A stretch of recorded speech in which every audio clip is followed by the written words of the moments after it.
ಮುಖ್ಯ ರಸ್ತೆಯ ಎರಡೂ ಬದಿಗಳಲ್ಲಿ ತರಕಾರಿ ಕೈಗಾಡಿಗಳು, ವ್ಯಾಪಾರ ವಸ್ತುಗಳು ಹಾಗೂ ಅಂಗಡಿಗಳ ಸಾಮಗ್ರಿಗಳನ್ನು ಪಾದಚಾರಿ ಮಾರ್ಗದವರೆಗೆ ಇಟ್ಟಿರುವ ಪರಿಣಾಮ ಪಾದಚಾರಿಗಳು ರಸ್ತೆಯಲ್ಲೇ ನಡೆದು ಸಂಚರಿಸಬೇಕಾದ ಪರಿಸ್ಥಿತಿ ನಿರ್ಮಾಣವಾಗಿದೆ.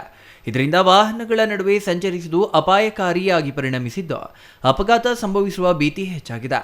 ವೃದ್ಧರು, ಮಹಿಳೆಯರು, ಮಕ್ಕಳು ಹಾಗೂ ಶಾಲಾ ವಿದ್ಯಾರ್ಥಿಗಳು ಹೆಚ್ಚು ಸಂಕಷ್ಟ ಅನುಭವಿಸುತ್ತಿದ್ದಾರೆ.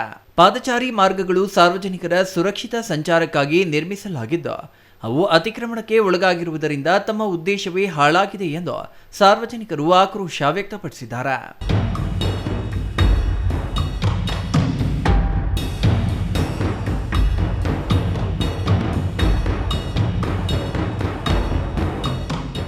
ಬೆಂಗಳೂರಿನಲ್ಲಿ ಈಗ ಫುಟ್ಪಾತ್ ಅತಿಕ್ರಮಣವನ್ನು ತೆರವು ಮಾಡುತ್ತಿರುವುದೇ ದೊಡ್ಡ ಸುದ್ದಿ.